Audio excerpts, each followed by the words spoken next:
First of all, I would like to pay my deep respect to Buddha, Dhamma, and Sangha, and would like to pay respect to the most venerable testimony, the presidents of CBMS, and all committees of our Cambodian Buddhist Monk Society.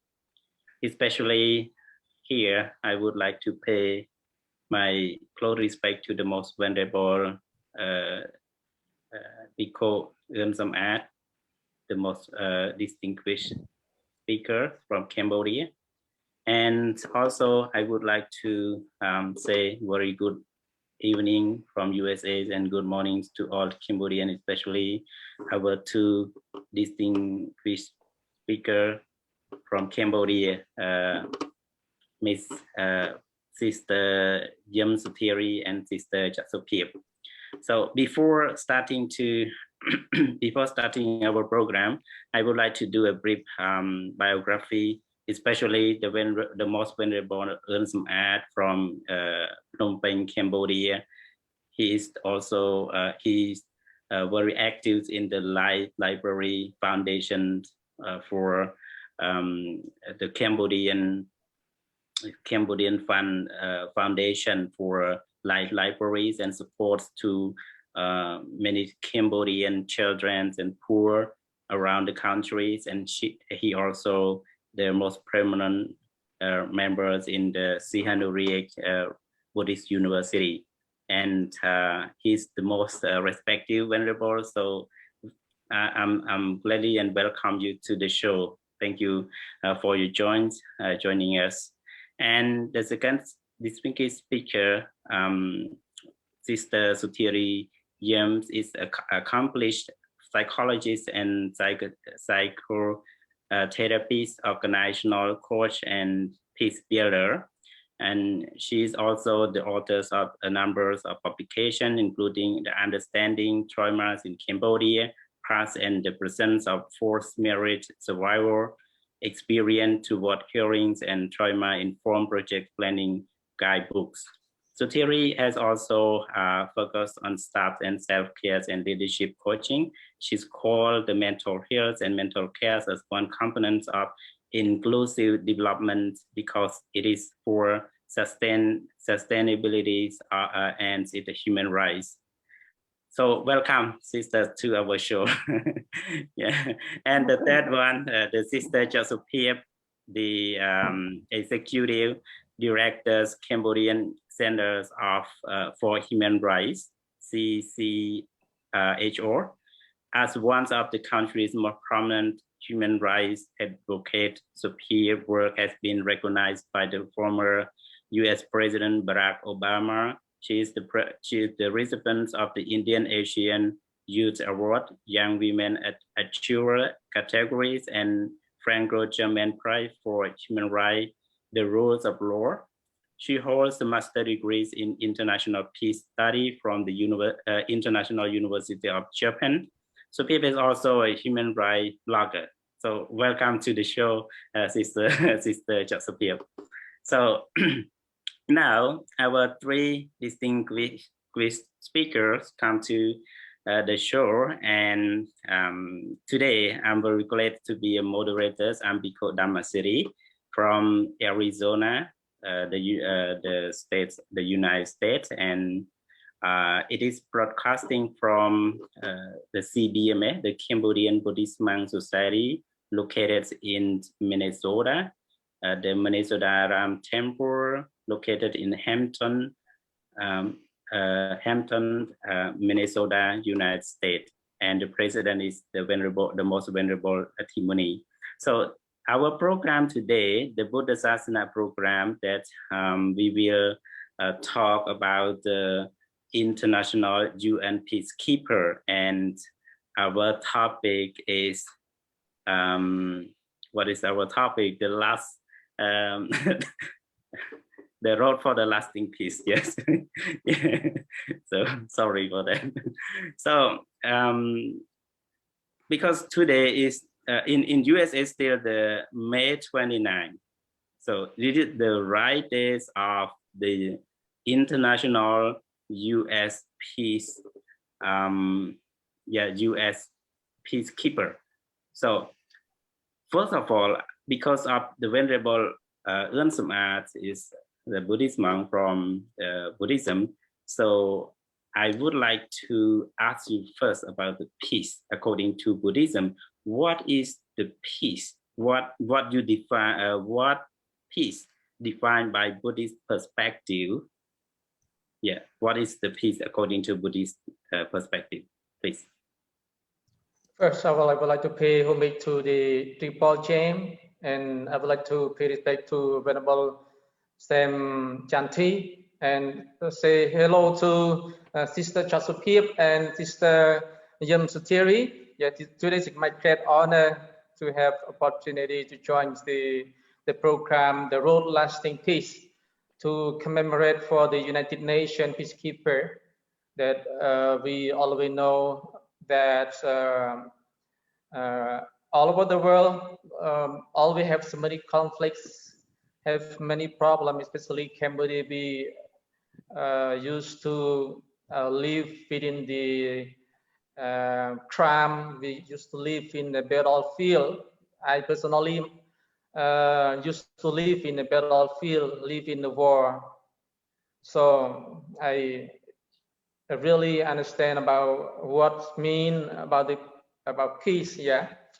So according to the definition, how do we define the peace according to Buddhism? The main term for peace in Buddhism is santi.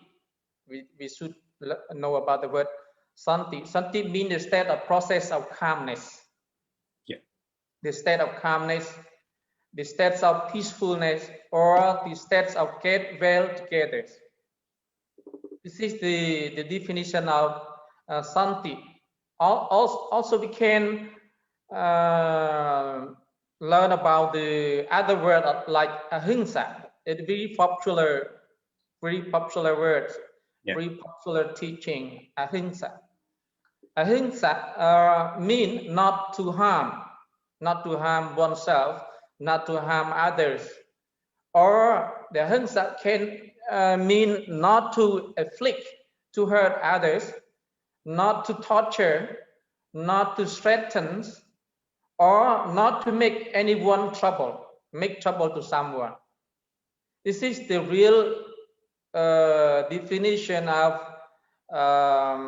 peace or santi or ahimsa in Buddhism.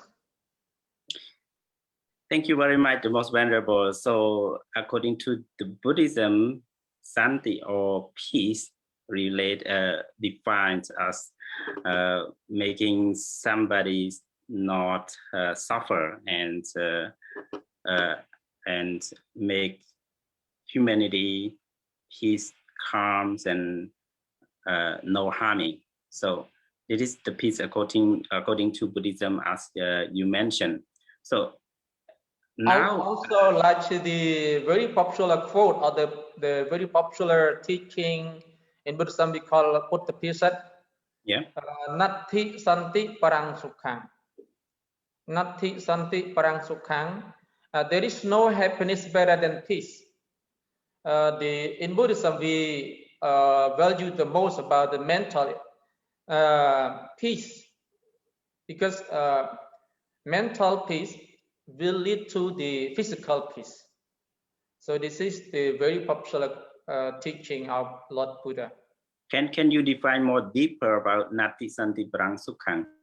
So yeah, that is not happiness rather than peace. So what does peace in this answer? It's when we need to have the external peace. The Lord Buddha said we need to educate our mind to have a peaceful, to have a peaceful, to have the calmness, because Lord Buddha said what we think we become. When we have a peaceful mind, we will have a peaceful physical action. So when we have a physical action from each individual, we will have a peaceful in the family, and every family have a peaceful mind and have a peaceful action, they will have a peaceful in the community, in the society, and the whole world. So this is what the Lord Buddha mean related to the Nati Santi Parang Sukha. So the first thing, we need to educate our mind. Yeah, thank you very much. So peace, according to the Buddha, so start from ourselves, start from control our mind first, and then we spread this peace to other people, especially from us to our families and our people around us and to the world. So thank you, Bante.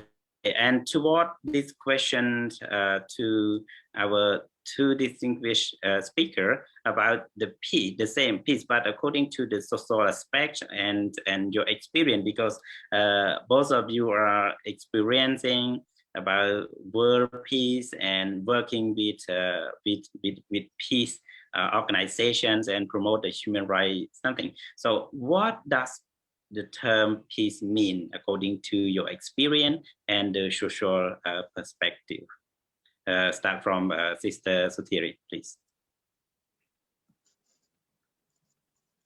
I thought Supir first, but anyway, okay. For me, peace, as Venerable Samad already mentions, is the state of being calm, the tranquility. And I learned this. I like it so much. I can't read it in put peace like mentioned. There is no peace better than there is no happiness than peace. I love that one. So Pip, you have to teach me speak it in Khmer, that one. Yes.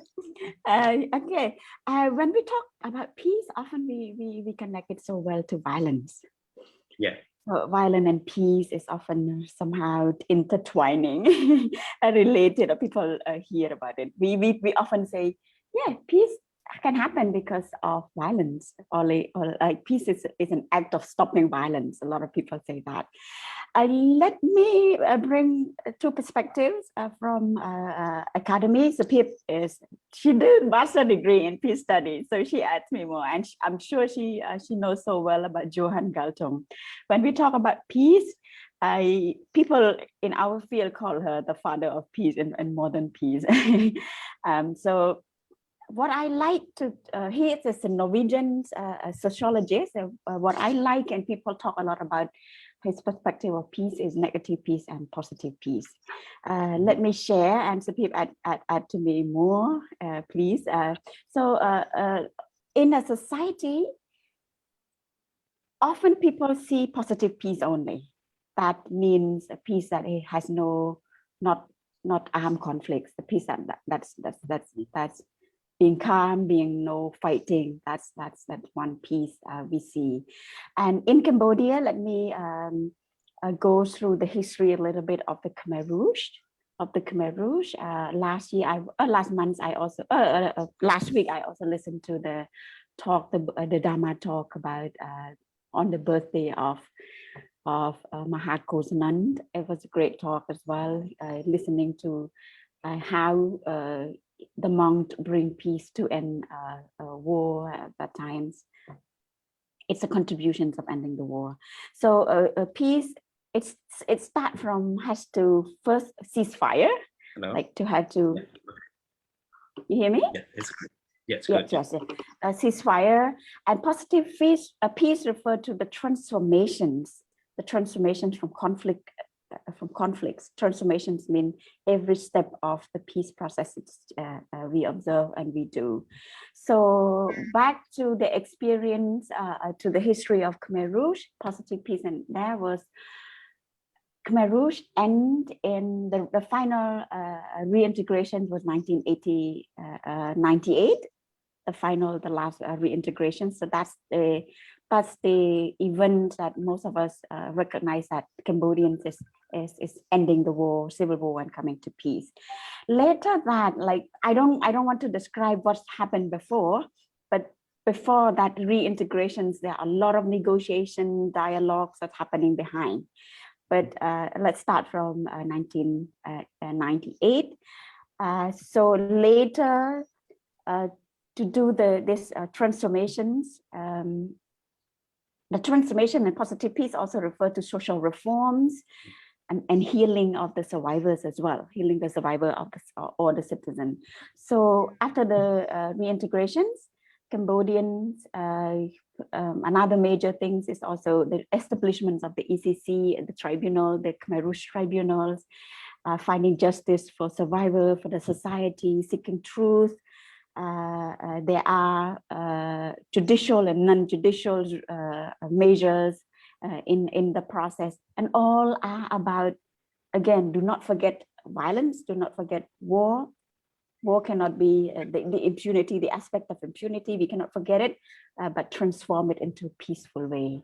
And social reforms, system reforms is also one. And the negative piece, people ask me when I present to them, I am a conflict and peace consultant, like they start to say, what are you doing? Cambodia is peace. Like, what's your job? You must not have a job at all. And I say, well, look at the definition of peace from the absence of war. Yes, but looking at the peace, the definition of peace of equality, do people have enough equality? The rich and the poor, the gap between the rich and the poor, the access to social service, is this equal? Gender, women and men, do they have enough equality? And these are negative peace in the society. So we should always focus on this as well, because living calm, living not war doesn't always make you happy. Yeah. Thank you very much for your meaningful definitions about the peace, positive peace and negative. I will turn back to you about the peace again. I have another question for you, but further to Sister Sophia. So can you add something more about the word peace according to your experience, please? Thank you so much, Pante. And first of all, let me pay homage to the triple gem, the Buddha, the Dhamma, and the Sangha. And my respect to you, Pante, as a moderator today, as well as our Dhamma speaker, Pante Sumat, Sister Satiri, and greeting to all Dhamma friends who are following our talk show today. And it is a very special occasion to celebrate the International Peacekeeper Day in a way to kind of not just celebrate, but to acknowledge the contribution of the peacekeeper. And we will discuss a lot later on, how peacekeepers have been, working in Cambodia context, but as well as at the other international arena. But we are now talking and trying to understand the concept of peace. And as our Dhamma speaker have highlighted from Buddhist perspective, as well as from the societal perspective, I believe that the concept is somewhat similar to the Buddhist approach. And as the Sister Satiri have already introduced, the well-known it's called the father of peace study, Johann Galton. He have elaborate the concept of peace quite clearly and for us to better understand. And somehow Sister's theory have highlighted briefly, but let me somehow just to clarify, because I think there's a bit of confusion between the negative and positive peace there. Like when we're talking about peace, people often refer to only the condition or the situation where a country or a situation is the absence of war. When there's no war, people feel, oh, it's peaceful, and indeed it is somehow a peace, a peace process as well, because without, if there's still war, it's also challenging. Therefore, Johann Galton have kind of introduce the concept of peace as, you know, the achievement of both negative and positive peace. And when we say the negative peace, it refers to the absence of violence or the absence of a conflict or war. That is a negative. And why we call it negative? Because when there's a ceasefire, ceasefire is enacted or is accused, it called a negative. You know, we accuse a negative peace because it is negative because something undesirable have been stopped. You know, conflict or war is something that people, no one like it. So it is undesirable have been stopped. But with the absence of war, the country is not yet a peaceful state, because as the Buddha have mentioned, and Ponte Sumart have introduced the Bodhisattva, quite known Bodhisattva there is, you know, Nate Parang Sukhang, there's, you know, it is the internal peace state of mind that is the most happiness of human being. So that link to the positive peace. The positive peace here is when, you know, like the oppression, the structural violence. When we call structural violence, it refers to the fact that, you know, there's in society there's oppression, there's exploitation, or the lack of, you know, respect of human right or freedom. This is also a you know, like the lack of positive peace, and that not contribute to a complete peace. So when we refer to peace, it does not mean the total absence of any conflict. It means, you know, the absence of violence in all forms, including in a way to bring social harmony. And therefore, if we look, the negative piece is more something very immediate. You know, if there's a in a society like for Cambodia, we experience a lot of civil war, the genocide. So in that moment, it's a negative piece. It's an immediate need to end the conflict, to end the war. But then when it comes to the positive piece, it's more a long-term effort that it requires a more peace building process. That's why if we look at Cambodian context, linking to the genocide and, you know, like the effort to bring peace in Cambodia back in early 90s that result into a Paris Peace Agreement. In the Paris Peace Agreement, the agreement itself, it does not only constitute the absence of war. Of course, all the parties are encouraged to come into the table. People should, you know, like join hands and try to end the conflict. But also, the Paris Peace Agreement have emphasized a lot about the effort for a peace building process. And that's why UN and together with other international community have put a lot of money, have put a lot of technical support in order to support Cambodia to achieve the road to, we call it a lasting peace as well here as our topic. But I think the road for us is still continuing, and it requires a lot of effort to ensure that Cambodia can enjoy the fullness of the peace state of mind as well. Thank you, Ponte. Thank you very much, Sister Sophia, for adding to your definitions about the peace, and you bring more detail about the positive and negative peace in our society, especially Cambodian in the beginnings of 1990. But so the additional question about this peacekeeper.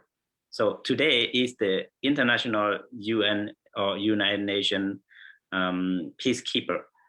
So because of war, because of unstable in the country, the UN send their peacekeeper to those countries.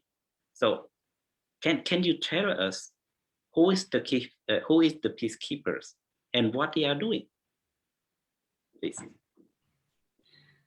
Yes, thank you, Pante. As our topic today, in a way to commemorate the International Peacekeeper Day. Yeah, it is also a good occasion for us to understand what are they doing, why Yeah. people celebrate the day. In fact, if we look at the history why the UN celebrate or recognize the International Day of Peacekeeper. It's traced back to 1948, when the UN sent its first peacekeeping mission through the it's called the United Nations Trust Supervision Organization, to send this mission to Palestine, and that was the first mission that operated in May 29, and therefore the day have been selected as the recognition of the peacekeeper force. But the decision to recognize the day itself is only later on, until 2003, when the UN General Assembly officially adopt that May 29 is the day of International Keeper. And the day itself is celebrated in order to recognize, as well as to honor the courage of the UN peacekeeper. And they could be the military force, the police, or the civilian, who volunteer, to be in the mission. And what are the peacekeeper doing? Of course, I think if for Cambodian context, we made family a lot about UNTAC. Yeah. During that time in early 90s, I was still young at that time, but I through learning and through other study, we can see that back in early 90s, the International Keeper come to Cambodia in order to navigate the difficult path, in order for us to achieve the the mission that outlined in the Paris Peace Agreement, as well as as an effort for the peace building process, as I mentioned. So mainly the peacekeeper, not just in Cambodia but other region as well. The idea is for them to help to to kind of help to intervene the fragile state of a society that are somewhat still in conflict or in about to come.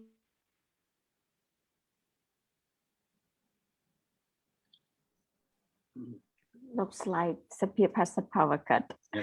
Yeah, probably. Yeah. Probably internet disconnect. So further this question to Sister Sotiri. So can you have her to define to give more detail about the peacekeeper? Who is the peacekeeper, and what are they doing? Yeah, please. Continue from her. Peacekeeper. Sapir already mentioned the UNTAC people, especially Cambodian people, associate a lot to when we talk about peacekeeper. And in other words, people say the blue cap. Yeah. The blue cap. ភាសាខ្មែរកងទ័ពមួកខៀវ and the blue cap. So they are the. Oh, you're back, Sapir. Sorry, the electricity got cut. That's so fast. Back now, yes. And then you can continue. You can continue. I only said mentioned the blue cap. The UNTAC is the blue cap. So you can continue a bit, please. Thank you. But just to wrap it up as well, the idea, for the UN peacekeeper to help intervene in a conflict zone, in the country that are still in conflict, but there's a UN intervention, and it only possible with the decision from the UN General Assembly as well, that are decided for this mission.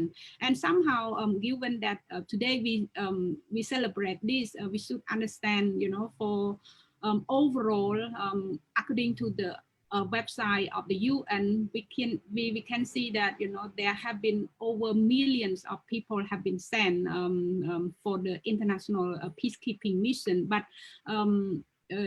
like because the work itself have been very challenging, so unfortunately, in 2020, it was documented that over 130 UN peacekeepers have lost their life, and somehow around 4,000 have died since 1948, and that was since the mission began. So, yeah, international peacekeeper is risking their life in a conflict zone or in a country that are still in a fragile state. And for Cambodia, I think owing to the fact that we have benefit from the international keeping force, we also send our mission. I mean, send our people to join the peacekeeping mission as well. So according to report that I obtained, over in this last 15 years, Cambodia have sent around 7,523 UN peacekeeper in 9 countries. Many of them in like Lebanon, Sudan, South Sudan, Mali, or Central African Republic, and we could see a number of those missions are land mining or in a country that are still in a fragile state, like I mentioned. And I think last year or so, we heard we received the news as well that some of our UN peacekeepers are losing their life because of the war, but also because of the pandemic. We are living now in a pandemic situation, so our peacekeeper force that are deploying in certain countries have lost their life due to the pandemic as well. So yeah, I just would like to take the occasion today to thank to all of them, and thank to Cambodian UN peacekeeper, and to those who lost their life. The merit of their good deed is so great, and I believe that it will help them to be liberated. Thank you, Phante. Thank you very much, Sister Supip. For the same question and just a little bit more detail about the peacekeeper that UN send the peacekeeper to many countries who has suffered a lot, which has suffered a lot because of war, conflicts, or violations in the country, and UN decided to send peacekeeper because of that country cannot control. So according to this perspective, so peacekeeper is those who have or who ask the more force or powerful when the police or the state army in the country cannot control that event in the country. So the country cannot control that situation. So they send the peacekeeper from the UN. So can you find the more benefit, more advantage about of peacekeeper when they're going? How they do different from the police or army in the state? So what they are going to add more enforcement and how far they can do rather than the police and army in the state. Sister Sutiri. I was very young too, back to the UN keeping deployed here in Cambodia. So I didn't have much research on what they have done there. But I think just to shortly say, and then I wish Supip add more about that. I think I don't know whether at that time the military and the police in the country, in the state itself, active or not, but I think their goals, when I hear your questions, it relates to me a lot about being symbolic there in the country, to bring peace, to be united, not to fight. I think the peacekeeping, they don't have a mission to fight back or to support anyone in a conflict party to fight for win and lose, but to be there as to make sure there is security first, safety and security first, and yeah, and I don't really know whether what happened here in Cambodia and other countries, what's beyond being there. I mean, do they do dialogue in itself or whatever? I don't know. I'm really curious, and your questions allowed me to do further research actually. Okay. What are their role besides keeping the security? Is dialogue is also working in there or not? But I don't think so, because those are often transferred to the nation itself to work. I don't even remember how long the UN was here in Cambodia. Okay. I think I would like to share a little bit experience about this, because I really personally experienced during the UNTA time, during 93, 92, 93. At that time, I already 15 already, yeah. So 15, 16 already. So well aware about that. And also, I live at the place where a battlefield took place in Previa province, Chongsan district. It really hot. It was hot place. So during that time, the United Nations sent a troop to my hometown, stationed there, and according to my observation, because the conflict happened over there, the crossfire between the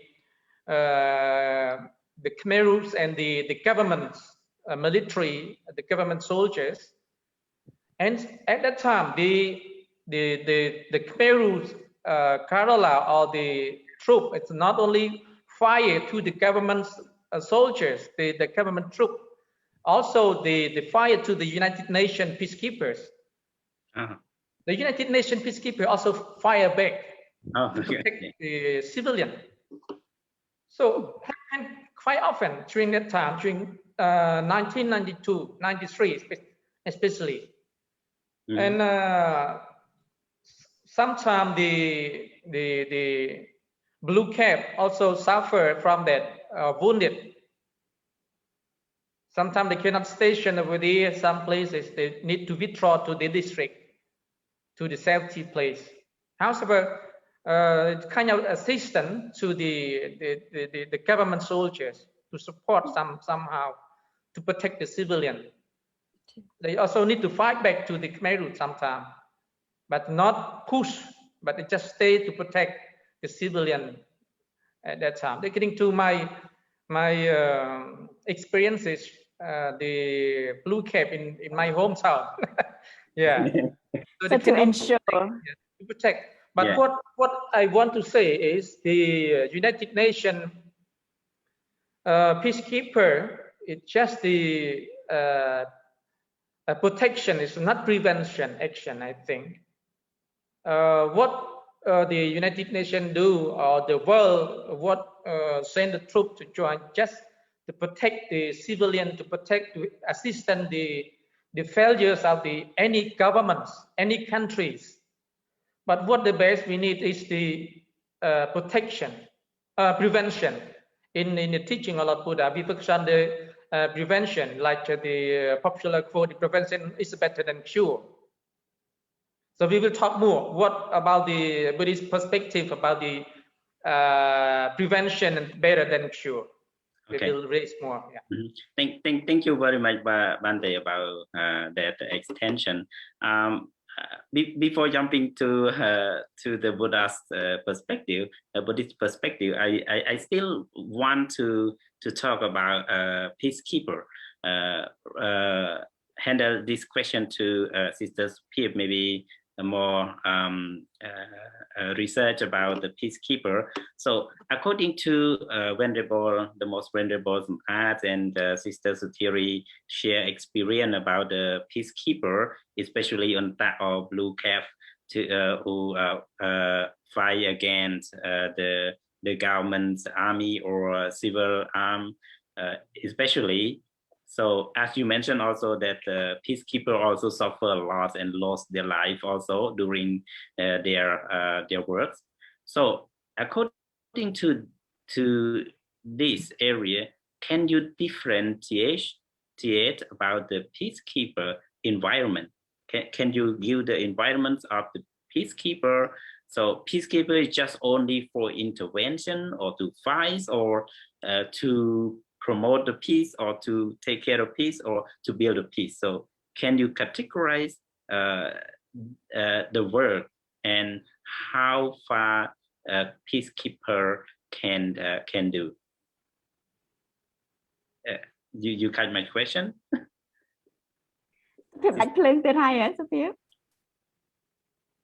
I'm sorry, Ponte. So the question direct to me, but I lose the first part somehow because the electricity got cut again. My question is, I want you to differentiate the peace environment for peacekeeper, because peacekeeper going to the country mentioned by experiencing Venerable Art, sometimes they fight back and sometimes they get fight from the governments or from some civil. So what are their environments? So they just go directly to fight or go to promote the peace or go to make something? Can you categorize that? I see, Conte. Thank you so much. And my apology, it's a bit dark now because I don't know what's wrong. It got cut often, but yes, I think, you know, like as we could see from the experience in Cambodia, you know, how UNTAC have exist in the peace building process in Cambodia. So their role somehow is not only just to prevent, but to protect and, you know, to build the peace process as well. So, you know, it could include to protect the civilian, you know, from a conflict zone, like our case, like Ponte Samad have mentioned earlier from his experience, is that, you know, the peacekeeper have also fought back, you know, with the Khmer Rouge or the guerrilla during the kind of the pre-Chao state. All those we have come through the Paris Peace Agreement, but the country is not yet a peace, a whole, you know, like we talk, it is not a complete state of peaceful situation yet. So the UNTAC force were there, you know, to also to protect the civilians and also to prevent the conflict. Of course, you know, their presence are there to you know, kind of alert different party that, hey, you know, we are here, and they are sent not a, you know, arbitrary by any country, but they were sent on a mission through a UN mechanism. And any mission to be decided, it is quite you know, sensitive, especially when it comes to a protection civilian situation. You know, if a country are in a conflict, you know, for example, now in the case of Myanmar, as we could see, it's quite sensitive, it's quite difficult, you know, for a UN to promptly take action, because it takes a lot of effort, it takes a lot of consensus among the UN member, especially the UN the Security Council, to come to a very immediate decision. So yes, you know, they are sent through a kind of with a special mission to not only to just prevent conflict, but also to protect civilian. But also among that, they also they are there to also help with a rule of law and human rights promotion, for example. So if we trace back to Cambodian context, UNTAC are not there just to kind of preventing the military or guerrilla of the Khmer Rouge or certain fraction there, but they also still in our country to help with the election. For example, the election itself is part of their mission as well to ensure that Cambodian can move toward to a democratic space. People can enjoy the electoral rights. So promotion of human rights is also their mission, empowerment women, as well as to deliver in a field support, like kind of humanitarian support, especially in a context of conflict zone. So these are of their role, and I want to highlight one thing about women there, because a lot of time we see UN peacekeeper are mostly the men, and somehow the UN peacekeeper mostly are the young, composing of the young. I think according to my research, they are from what age, like from 18 to 29, quite young, in a youth capacity. So, but a lot of time are men. Men are predominated in this peace keeper force, but we also see the women play the role, and for Cambodian, proudly we could see that many women are on the mission, and I think the UN of Cambodia have just tweet the day as well. So they mentioned one of the UN peacekeeper force. She mentioned that in her mission in Sudan, the people are very happy to see the women in uniform in the UN peacekeeping uniform. So because mostly they could only see men. So just briefly, if we see how women in uniform were there, helped to inspire the community in Sudan. Yeah. So that is kind of indirectly help to empower the girl, help to empower the women as well. And that's not yet count the real core mission of of the operation in the respective country. So there are a lot of effort, and somehow if we look at the international human rights standard, that link with the we call responsibility to protect law, international human rights law. It is the responsibility of the international community to respond, to support those countries in a fragile state or in a conflict zone. So when we're talking about the responsibility to protect, it is including the prevention, and then protect, and then is to fulfill. It is meaning that after the international community help to prevent the war or end the war in certain country, those missions have to also help to build the process.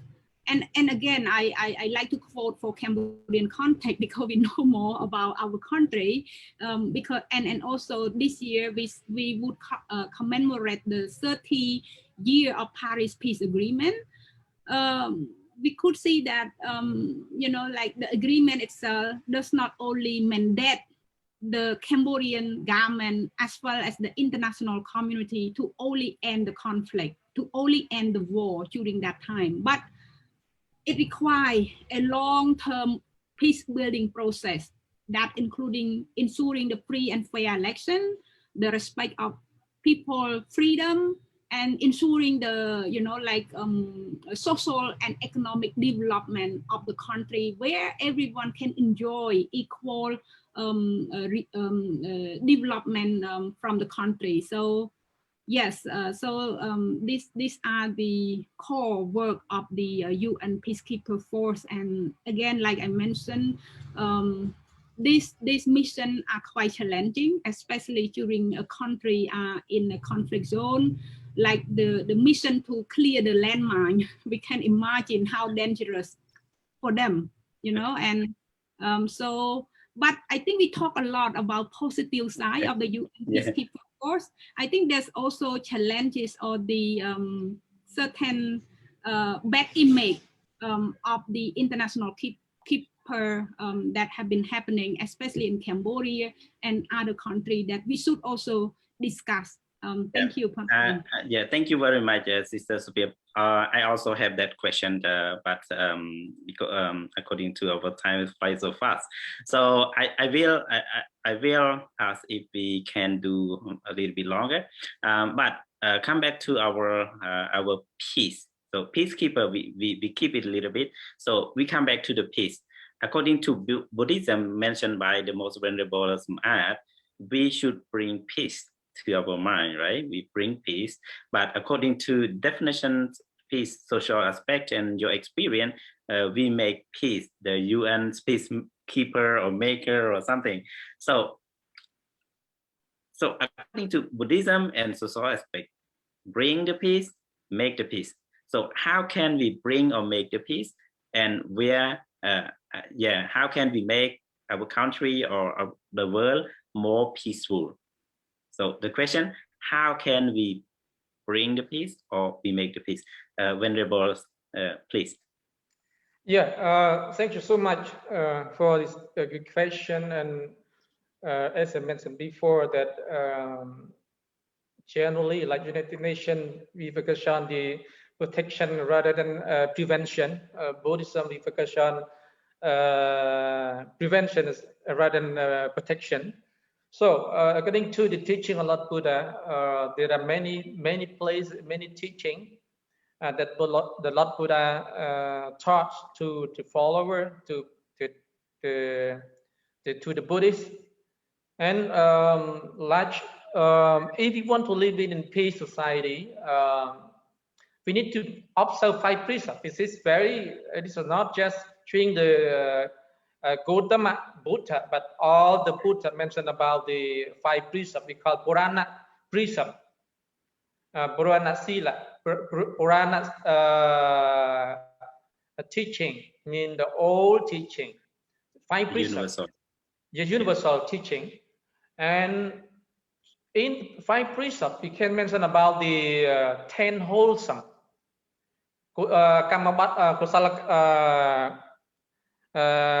Kamabadab means 10 wholesome. 10 wholesome means number 1 is not to take any life or killing. It's not just about taking life or killing or torture.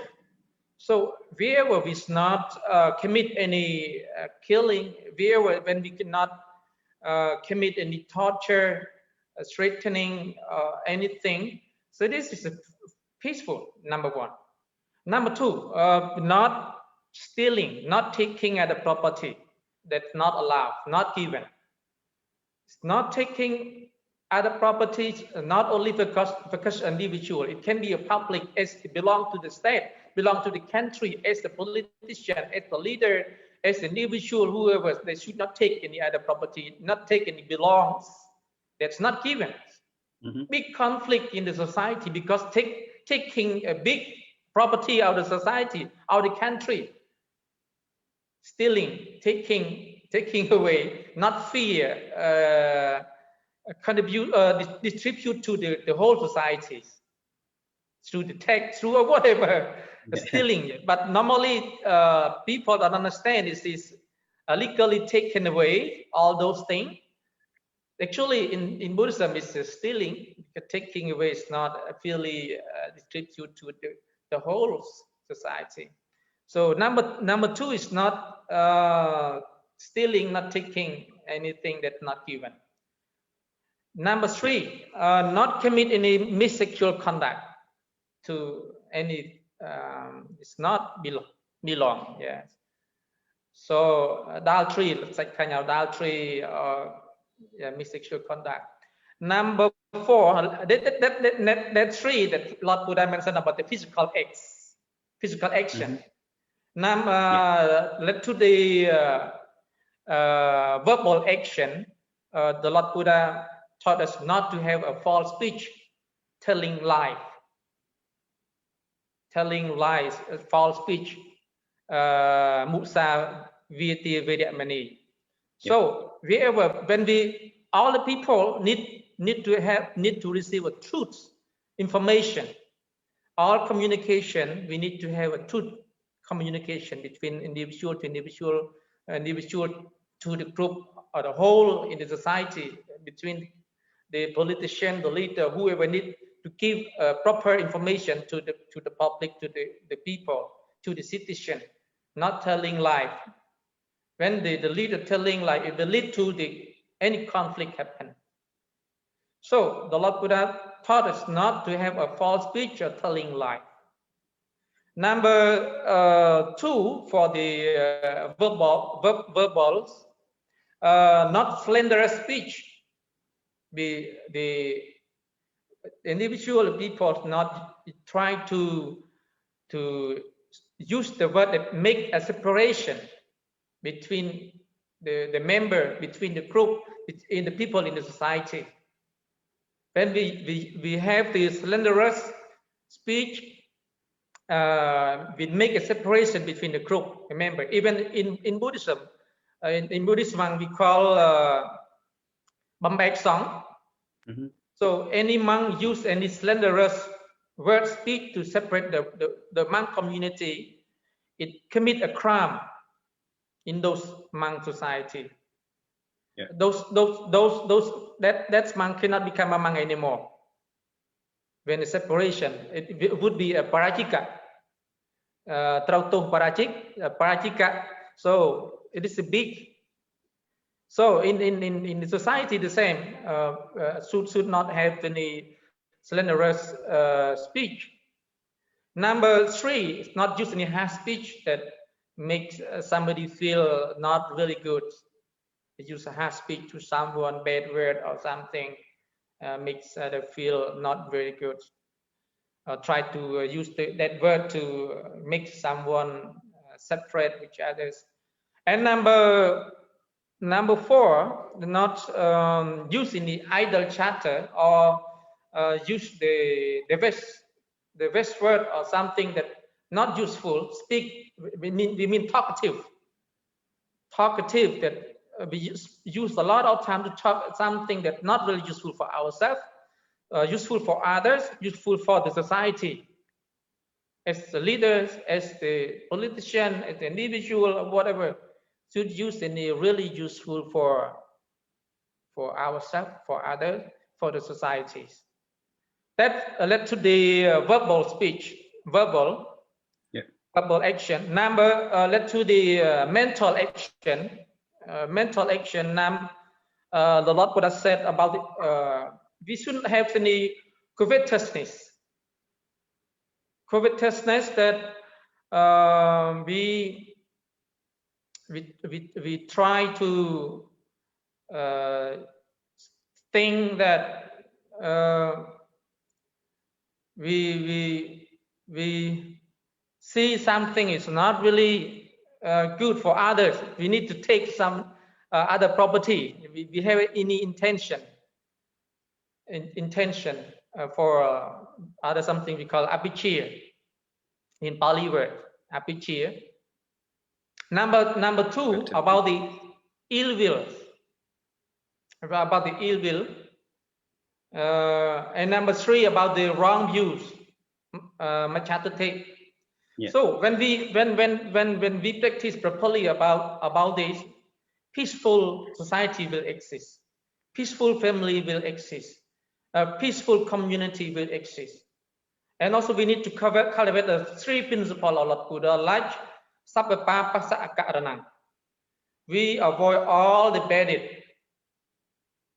And Kosalaso Pasamata, we need to cultivate all good physically, verbally, and mentally.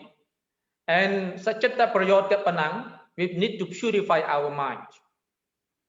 We need to purify our mind through the different ways with meditation, like metta meditation, with tranquility meditation, inside meditation. We have different kind of meditation for turning to have a good mind to live with peace and happiness. You see, so there are a lot of teachings that the Buddha taught us to live within peace. So it's just simple like this. Only with 10 wholesome, we can make a peaceful societies. Okay. Thank you very much, the most wonderful. So 5 precepts or 10 wholesome action is the main road that we can bring peace to our mind and our family, our country, and the whole society as well as to the world. So thank you. Sister Sutiri, according to your experience and your understanding, so how can we make peace and how can we make our society more peaceful? Thank you so much. Simple answer is starting from ourselves. Starting from ourselves, peace start from ourselves, as Venerable Samat already mentions and many others mentions as well. And I like to address my personal definitions of peace. There is also, again, start from inner peace, and peace start from just simple thing like feeling love. Mm-hmm. Like if you love, also peace in there. Love yourself and love others. That's also, you feel peace in there. So don't just think about the peace. Don't just like always has the mind big, like peace has to be big in the country level, but you have to think about yourself. So love, and sometimes you find it, you just close your eyes and feel like, I love myself, I love my children. That's peace. That's the moment of calm. It's called peace. Yeah. And be able to forgive is also peace. Be able to forgive is also peace. And unfortunately, not many people are able to forgive, because I think I remember one quote from Gandhi, maybe, say, we cannot forgive because forgive is an ability of the strong person, something like that. Yeah. So like sometimes just bring a smile to yourself. It's also a peace and calm moment in there, and satisfying your life is also a peace in there. So if you have all of this, it's come out as well. You don't steal, you don't commit adultery, as Venerable mentioned earlier. There is also another quote I love as well from Gandhi. He said, there is no way to peace. Peace is the way. So the moment we think about peace, we work toward peace, it's there. The moment we walk,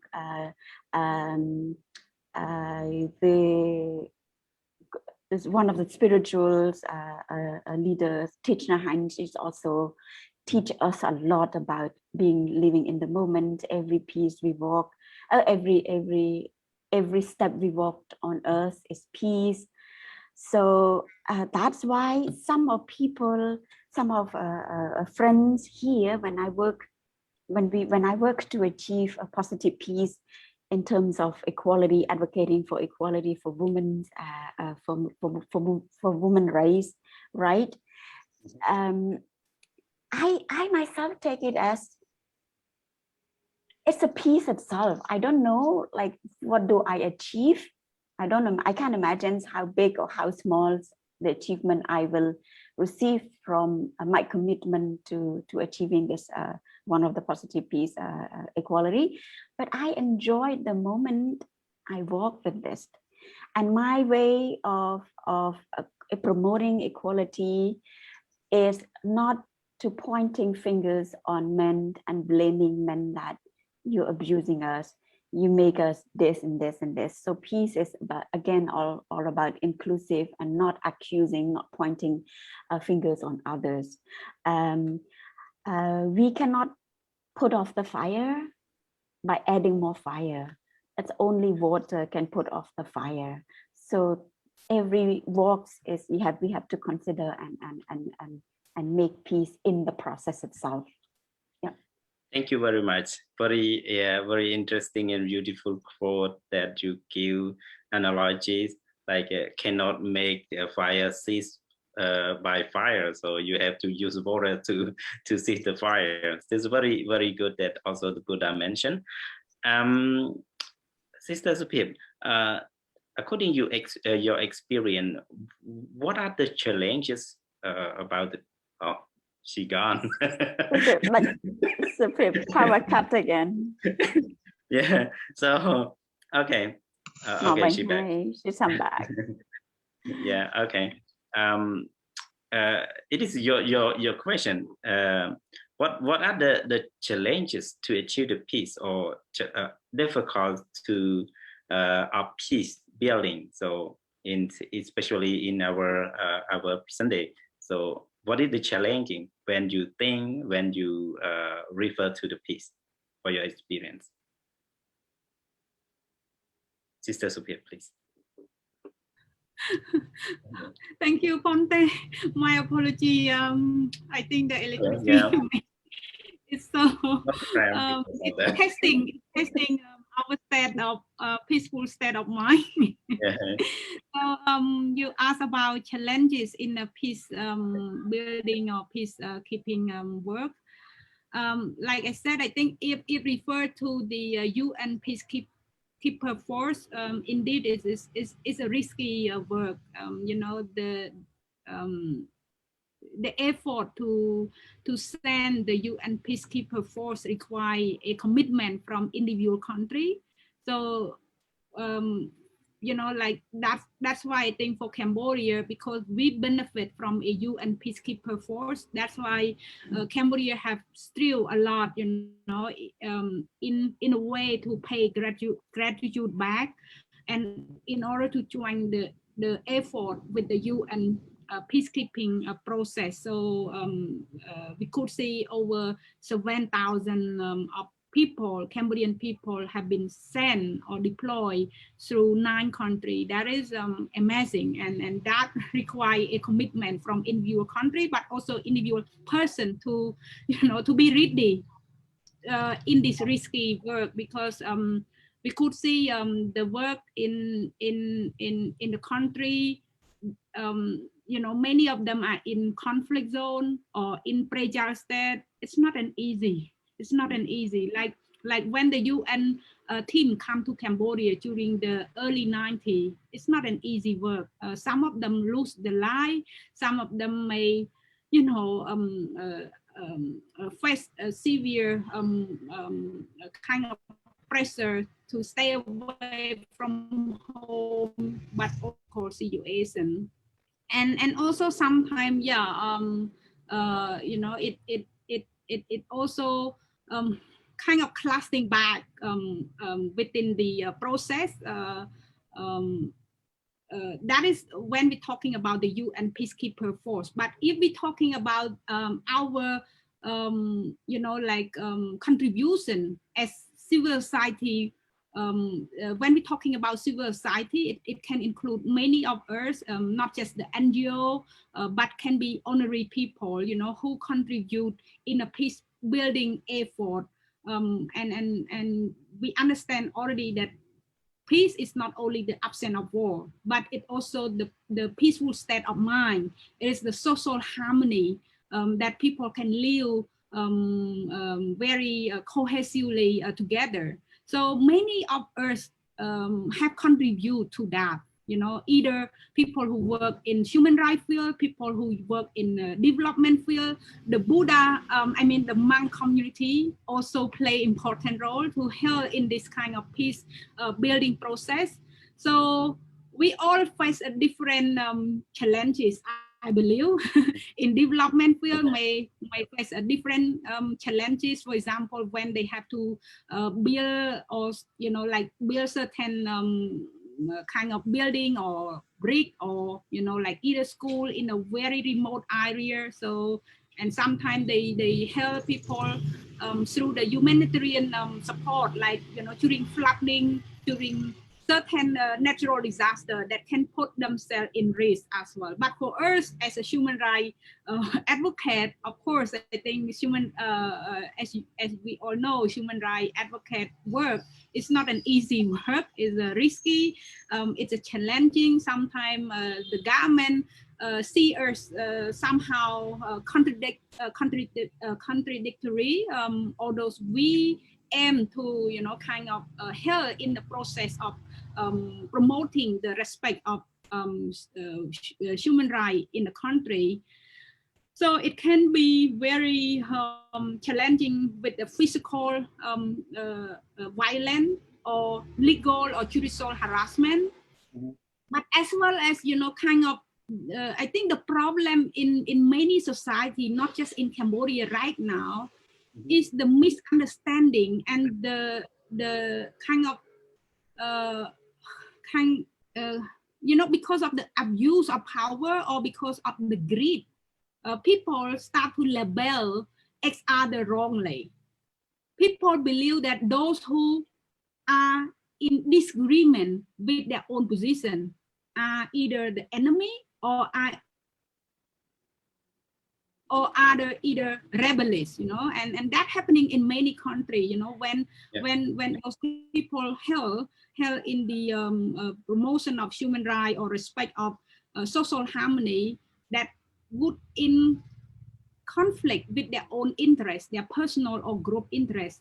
Those people would intimidate or would label other people, as somewhat indifferent, and that is, I think, that is not benefit anyone, not benefit for them, not benefit for us, but not benefit for the whole society. So imagine if we can recognize that we all have a role to play, either politician, either the government, either the civil society advocate, or either honorary people, even business people. We all have a role to play to help ensuring the society can benefit. And we have to also respect the rule of law. That's why every country have a rule of law, but the rule of law have to be compliant to the international human rights standard. And if we're talking about the whole society, like Pante Samad have mentioned, the Buddha have paved a lot of way for us to live peacefully. It is up to us whether we choose to walk through the pathway that the Buddha have guided us. And there's a lot of sutta like Chakavat Sutta or Kotuan Sutta, have helped to clarify certain good governance and way that a country can be peaceful, a country can enjoy happiness for citizens. So so I would like to end here. Thank you. Thank you very much, Sister Sophia. You mentioned a lot about the peacekeeper. So refers to the most venerable Samad. You are also the peacekeeper because we are monks. So we introduce our Buddha's teaching to bring the peace and to guide people being peaceful in mind, even though in the country.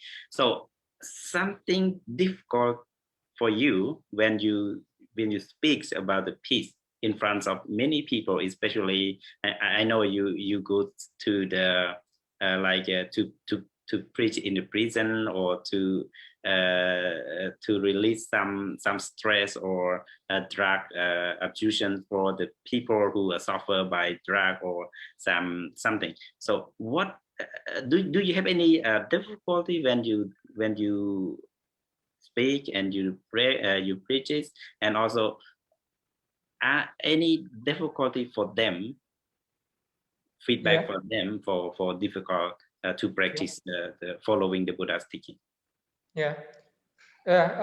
We have some challenge. Sorry, calling keep calling. Okay. We whatever we are doing, we always have challenge, but some of challenge we can overcome it. As we know, in Cambodian society, the Cambodian people still have very low knowledge. So the lack of the education. So when people lack of education, it's not easy to do the communication. So however we know the mean how to communicate. Sorry.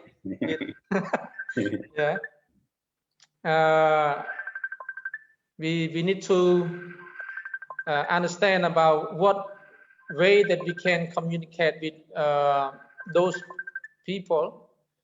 And yeah, I used to went to the prisons to do something, and sometimes they welcome us, sometimes they not really welcome us. Even we went to the prisons to bring something to help those prisoners, but sometimes it's not quite easy. And that's why we try our best to do something that we can. And other thing, probably related to the law enforcement. Yeah, the people, they not really understand about that, so there's not really want to join. They not really welcome to what we are, our intention, our good intention to. It's time. We can. I'm sorry. We can translate the peer for life. Please go ahead, Bande. Please Yeah, go ahead. yeah. We still have some problem. However, we need time to educate the people about that. We need time to do something about that. As we know, in Buddhism, the Lord Buddha said, "Nati raka samagi." Nati raka samagi means there is no fire like passion. Yeah. People, they have their own passions. They have their own passion in the wrong ways. That they need, this is mine, only me can have that, only me can achieve that, other no right to do that, other no right to achieve that. This is what happening because the lack of our understanding, because the lack of education, or in Buddhism we focus on avijja, is ignorant about that. When people ignorant, we have strong passion, strong desire. Even Lord Buddha said, "Nati tanha sama nati, nati tanha sama nati." There is no river like desire. The river can fulfill with the waters. The river can be full with the water, but the desire never to be fulfilled. The individuals who not educate their own minds. And also the Lord Buddha said, "Nati tosa saman kali." There is no evil like hatred. There is no evil like hatred. So when people, they are ignorant, they not well educated, not train their mind properly, they have the hatred very in their heart. That's why in our Buddhism, the Lord Buddha mentioned about teach people to have the metta, to have the Brahma Vihara. In that, he focused on the metta meditation. Teach people to have a very deep insight, metta, love, like Sister Sutiri mentioned about the love can make peace. Definitely, when we train ourselves properly about metta meditation properly, we love to all, love without limitation, without borders. The Lord Buddha teaches to have the metta, and not to teach us to have karuna, to have when people extend the hand to help others, already peace in their minds. So to have not focus a lot about the material thing, but to have any means by advice or anything that they can help. Also make a peaceful society. When we have others, that feel good, because in case of need, they really happy about that. Yeah. So about the challenging, yes, very normal. So we need to overcome about that. Yeah. Can I jump in? Thank you very much, Bante. So thank you for your.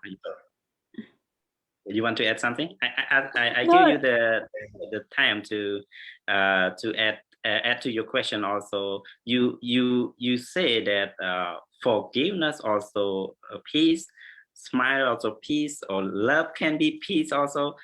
But do you have any difficulty or challenges with this? Because saying is easy, but practicing is hard. It's not easy. So do you have any challenges or difficulty to say, to practice, or to bring to teach others how to be peaceful?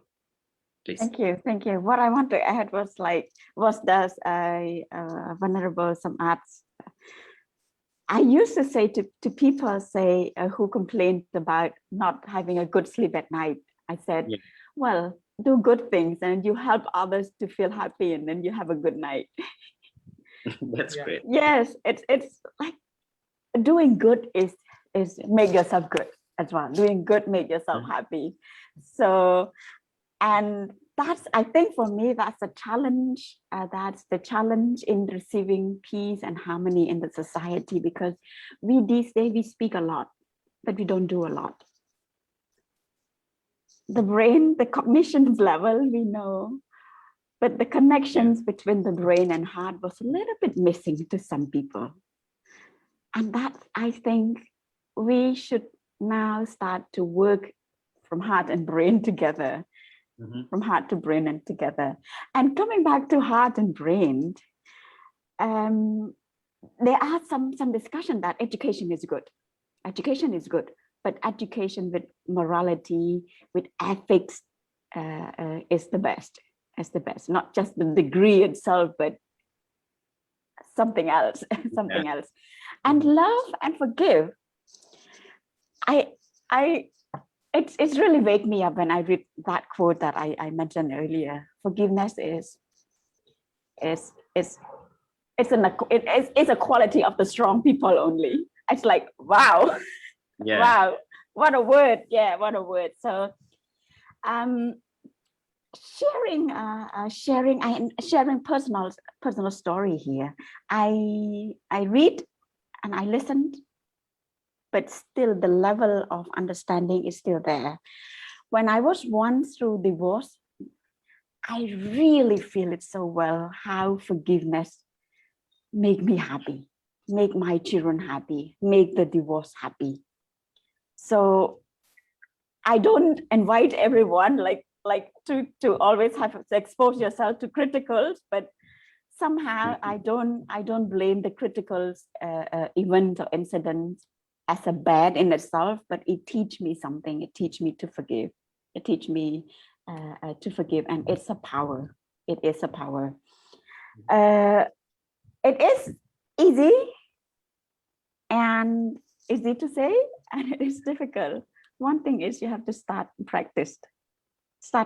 And I question a lot. I'm sorry if I may if I may speak something that makes somebody, make the monk uncomfortable, but I question my parents sometimes. I question my parents and my others relatives. I said, why do you go to pagoda? Are you going there to cleanse your sin? A lot of people say, like, go to Liang Bab to cleanse your sin. Why are you going to pagoda? Are you going to find peace in there? Or what's the reason there? Because they blame me. I'm Buddhism. I am. But I don't often go to pagodas like every Buddha days or week. But these people say, no, you're not the right, you're not you're not Buddhism. So accusing people, othering people, as Supit mentioned earlier, it's also some part that you have to accept others. Accepting others is also a way to peace. Starting from yourself is what I can suggest to do, and networking with others who practice peace, who can influence us with peace. And I still keep my mind. Sometimes I'm tired as well, because people say, no, you're too nice, it's fake. That's fake. People say it's fake. No, you're doing fake thing. It can't be like this. You can't forgive such a big issue like that. And I say, I did. Yeah. So talking with Sapir, but talking with others who has a similar minds also bring me a strength as well. There is one quote, I forget the name for that person. I said, if we cannot, something like, we should not allow ourselves to be in the storm of angers of others, but try to pull them back to our peace mind. So yeah, Stan, thank you. Okay, I would like to add one more thing that we practice about the peaceful or challenging with the peaceful peace building. Recently, and even now we have the coronavirus, the COVID-19 still exists in community society, and recently Supir and me and others, we do the peace practice through the food supply. Yeah, food supply. We use the karuna. We use the karuna to build peace. As we know, when the empty stomach happen, no peace happen. So when empty stomach, no peace exists, no peace happen. So people need to have the something to eat, like Lord Buddha said, sappe satta haratetika. So all people need to eat. So if people not have anything to eat, the conflict will happen.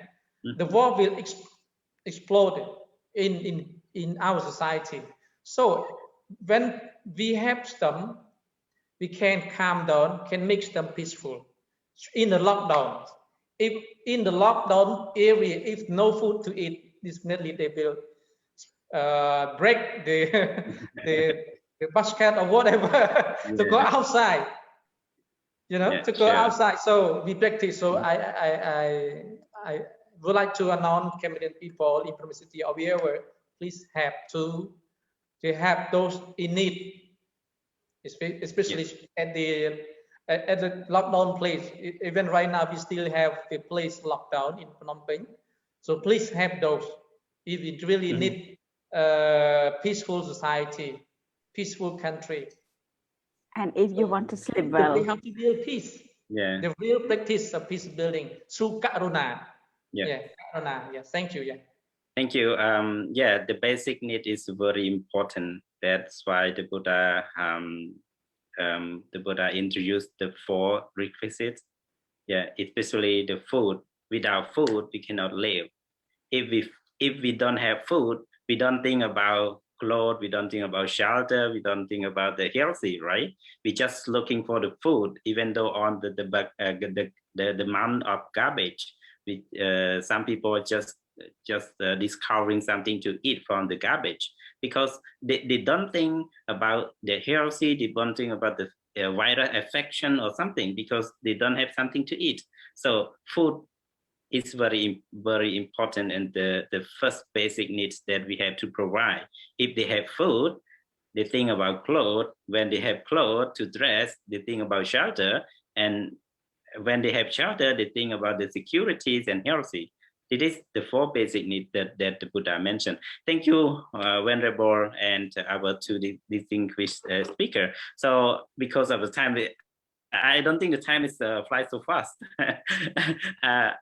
Before I thought that 1 hour so is long, so I cannot speak it. So now 1 hour, more than 1 hour. So let me summarize the topic that we talked today. We talk about the international UN peacekeeper that you mentioned, especially the first about the definition of the peace, starting from ourselves, is absence of the war or absence of the angers in our minds. And also we speak a lot about the UN peacekeeper. And UN peacekeeper, according to the scientific research, it is the one who have other in suffer as possible. They see somebody suffer, they have as possible. This mean peacekeeper. And peacekeeper can be force, can be military, can be police, or can be any other who can use the force to have. And the time that we send the peacekeeper, because when the state police force can no longer handle the situation, peacekeepers may be asked to intervene. This is the main thing that scientific research have mentioned. And also they mentioned about 3 environments can be distinguished in the peacekeeper, like permissive, insecurity, and hostile. In the permissive environment, the national local authority supported the operations and have full controls of the territory. And in an insecure environment, the national authority do not completely control the situation, but at least they are not hostile toward the troops. And in the hostile environment, the national authority opposite the UN troop. So that is very difficult for the US keeper going to have that country, because the consent is one of the principles of peacekeeping. UN troops can only act in the permissive or an insecure environment. A hostile environment is more compatible with warfare. This is that we mentioned about the peacekeeper. So peacekeeper is very challenges and face many difficulties. And also this is the benefit of the peacekeeper, but also disadvantage and the options and the controversy or confused about the peacekeeper, because as you mentioned, as you know, that in 25 countries, the host country that 29 peacekeeper office that sent by UN, there are a lot of violation. There are lots of women and girl abuse in the country, and there are lots of peacekeeper father children. You mean that they go and have some misconduct in that country and come back living widow and living many children without father, because father living. It is just an example. So we can see both negative and positive about the peacekeeper. And last thing that we mentioned about we make peace through our practice, through our mind, especially the most vulnerable.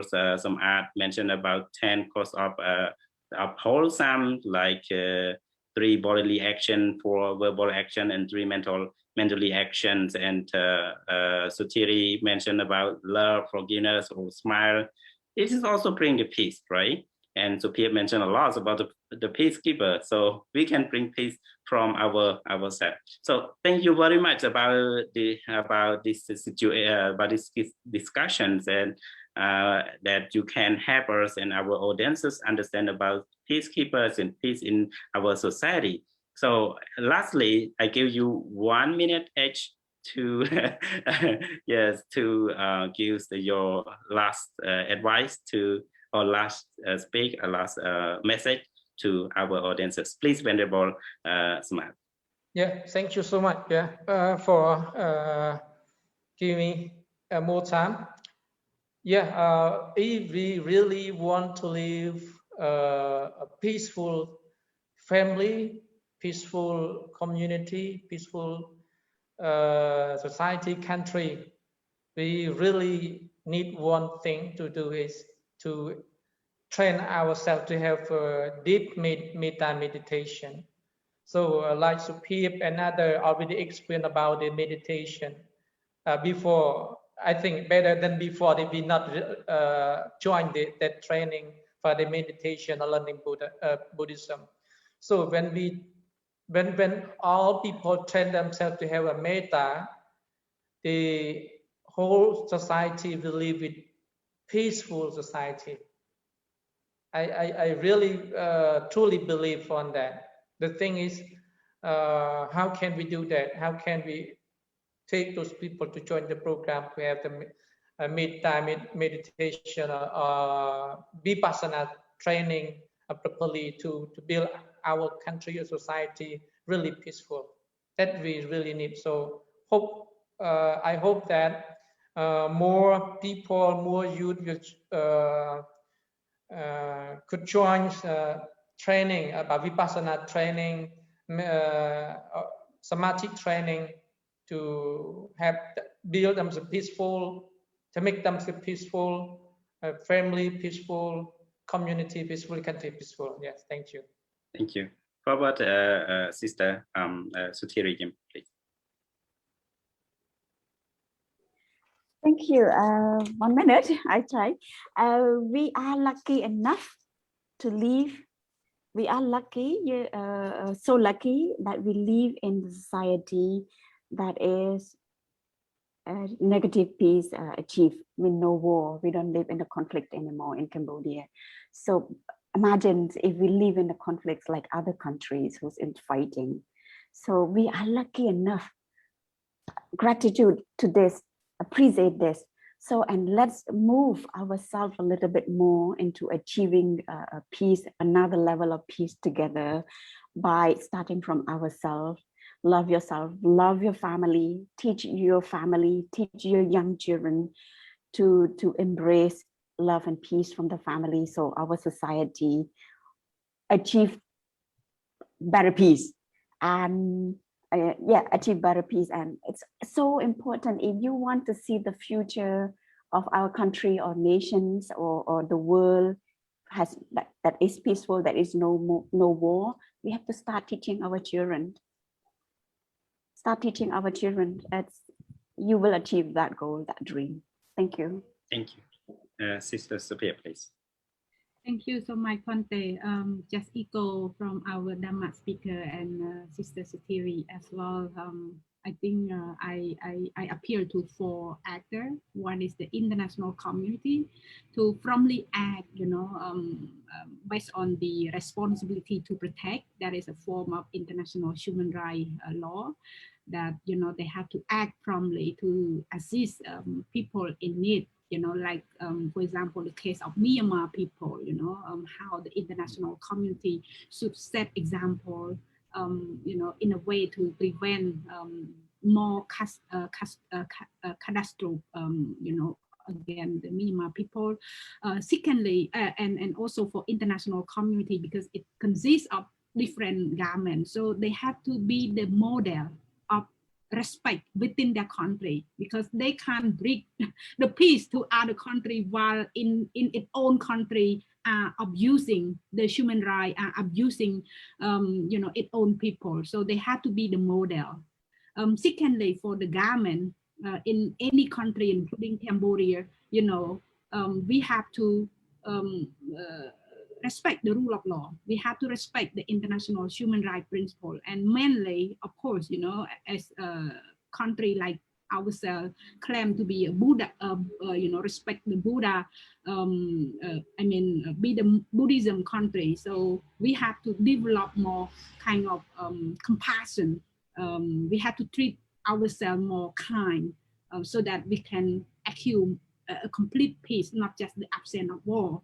Thirdly, to the peacekeeper, of course, we pay gratitude. We feel so thankful for those who help Cambodia, but for Cambodian and other who help other country in the needing time. But I think considering certain negative implication, when they were on the mission, of course, it's not all of them are abusing their role, but to some, so my appeal is for those people have to respect the code of conduct, be professional, don't cause more harm. We call do no harm approach. So the peacekeeper whose mandate to help people, we have to ensure that that is our ultimate goal, not to leave them behind, with certain, like in our case, there's a HIV/AIDS, there are issues, of abusing or corruption within the system. So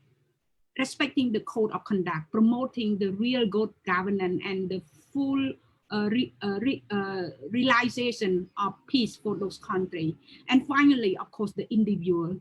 I think it is our role to develop our 4 sublime steps, the complementation of love, the compassion, the sympathetic joy, and the equanimity, or in Khmer, Promvihitor. So that is very important. And I would like to end by this, for people to start develop ourselves with Sara Samadhi Panya, or we call virtue, concentration, and the wisdom. Thank you, Bhante. Thank you very much. Thank you very much, the most venerable Samad and both Sister Sutiri and Sophia, who just spent very important times to join us on show of the Cambodian Buddhist Monk Society. So thank you very much again. and finally, now we are coming to the end. So I would like to wish all the living beings and our audiences, especially the Venerable Mahasangha and all the people around the world, be peaceful and healthy and get rid of all suffering. So our program, CBMS, will bring back actually on Saturday again with Venerable Sok-TV. So I'm just only a moderator, co-moderator, just sometimes, just come instead of him. So before ending, I just recommend one song. It's very important after the US-Vietnam War, the emergence of John Lennon, about the emergence. If there is no border, there is no country, there is no hate, there is no anger. So emergence, that's people living in the peace. Emergence, people living today. It's not living for tomorrow, not living in the past. So it is a very interesting song. You can type into Google Imagine, you will see the Lennon, John Lennon's, and will listen that very beautiful song. Thank you very much, and wish all of you peaceful and free from our suffering. Thank you. Thank you very much.